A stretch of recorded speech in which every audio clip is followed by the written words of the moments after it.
Vaya, me debo haber dejado abierta la ventana porque se me ha llenado toda la pizarra de hidrocarburos, desde los saturados a los insaturados, como los alquenos y los alquinos, y porque he tenido suerte y no se me han colado muchas moléculas de lleno. Pero en fin, no deja de ser curioso que la molécula con la que tenemos que empezar, que es la molécula de alcano, os la he pintado aquí, os la he hecho en 3 dimensiones. Fijaros, esto es lo que se llaman hidrocarburos, los compuestos formados exclusivamente por carbono y por hidrógeno. Cuando la cadena carbonada se encuentra completamente llena de hidrógeno, todas las valencias que tiene cada uno de los átomos de carbono se encuentra utilizada para unirse o bien a otros átomos de carbono o a átomos de hidrógeno.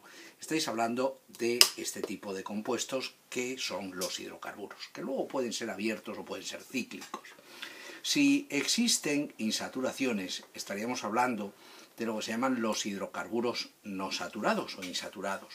Entre ellos tenéis los alquenos y las moléculas de alquino. Comprender que son muy diferentes. La molécula de alquino es una estructura lineal. Quiero que veáis que es lineal, por tanto, no tiene una isomería como presenta el doble enlace cuando tiene sustituyentes diferentes en los dos átomos de carbono, que se conoce con el nombre de isomería ZE o cis-trans, preferiblemente ZE, es mejor. Bien, vamos a quitar de en medio a la molécula de alqueno, que quiero que observéis que no tiene libertad de rotación a través del enlace, del doble enlace, y que por eso se puede separar en dos tipos de isómeros. Cuando toda la masa de la molécula se encuentra al mismo lado o cuando se encuentra a distinto lado, el isómero Z, o si le cambiáramos de sitio un hidrógeno por este agrupamiento para que la masa de la molécula ahora esté a distinto lado, sería el isómero E. Ya os he dicho que en las moléculas de alquino no va a tener este tipo de isomería porque es una estructura lineal, tendrá otras particularidades. Pero de lo que os quiero hablar un poquito en este tutorial es de la molécula de alcano. La molécula de alcano, que os he seleccionado esta, que es la molécula de isopentano, 1, 2, 3, 4, con un metilo. Cuando hay esta ramificación se llama el grupo el iso.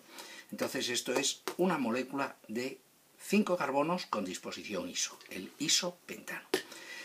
En la molécula de alcano, al ser un hidrocarburo lleno, la única reacción que se puede hacer que os pueda interesar es la reacción de sustitución. Quitar un hidrógeno para meter algo a cambio, para meter, por ejemplo, un átomo de halógeno.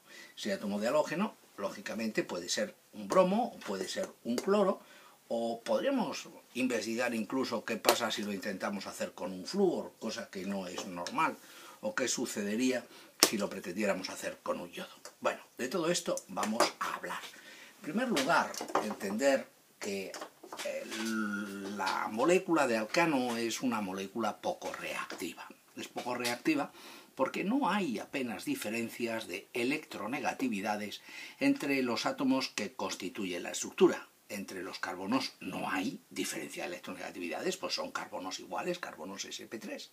Entre carbono e hidrógeno no hay una diferencia de electronegatividades que sea apreciable.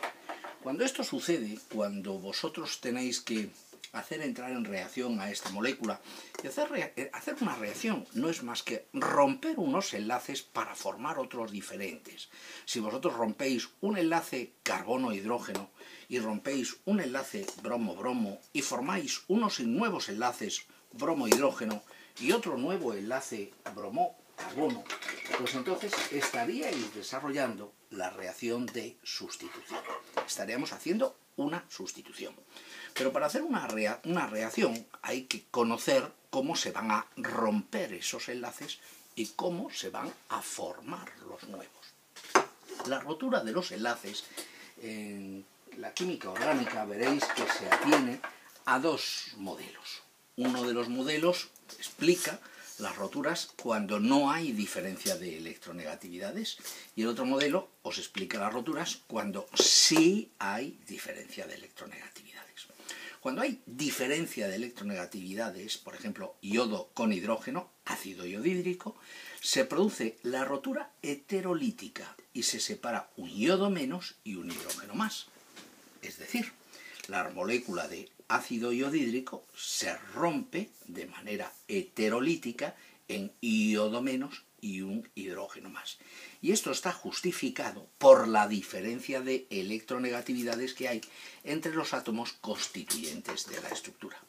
Pero cuando una molécula está formada por átomos de idéntica electronegatividad o de electronegatividad muy próxima, no podéis formar iones. Entonces lo que se hace es aportar energía en forma de luz y temperatura para que aumente el nivel de vibración de los enlaces y la escisión se desarrolle de forma homolítica. Esta otra rotura es la rotura homolítica. Se os va a desarrollar unas entidades que se conocen con el nombre de radicales libres. Es lo que sucede en el alcano. Como no hay diferencia de electronegatividades, nosotros vamos a separar un hidrógeno en forma de hidrógeno radical. Este hidrógeno se va a separar formando un hidrógeno radical. Y aquí me va a quedar otro radical libre, me va a quedar otro carbono con un electrón desapareado. Y os estaréis preguntando, ¿y por qué lo hago en este carbono? ¿Por qué no lo hago en cualquiera de estos? Hombre, mirad, esto es lo que se llama un carbono primario. Este es secundario, este es terciario. Y si el carbono está aquí en la punta, es el carbono primario. Otra vez vuelve a ser el carbono primario. No es lo mismo intentar separar un hidrógeno primario que un hidrógeno secundario que un hidrógeno terciario. Los más fáciles de separar de la estructura, los que requieren menos energía para romper el enlace porque forman un intermedio de reacción más estable, son los terciarios, los secundarios a continuación y en el peor escenario, entonces los primarios. A ver, os he hecho aquí una tabla de energías de formar radicales. Si en la molécula pensáis coger un hidrógeno terciario, formaríais este radical libre. Si lo cogéis de aquí, sería secundario y formaríais este radical libre. Y si cogierais uno de aquí, sería el radical libre primario. Bien, no cuesta la misma, no hay que superar la misma barrera de energía para formar un radical libre terciario que para formar un radical libre secundario que para formar los primarios. Y las reacciones se desarrollan atravesando los estados activados que necesitan menos energía. Por eso, si la reacción la hacemos con la molécula en cuestión, con el 2-metilbutano, y empleamos bromo, me va a formar de manera esteroselectiva el producto de la reacción en este carbono. Pero mirad, la reacción la podemos hacer con bromo, la podemos hacer con flúor, con cloro. Si empleáis cloro, aparece mezcla de compuestos. La reacción se puede dar en cualquiera de los compuestos. Predomina el compuesto de la formación del compuesto generado en el carbono terciario.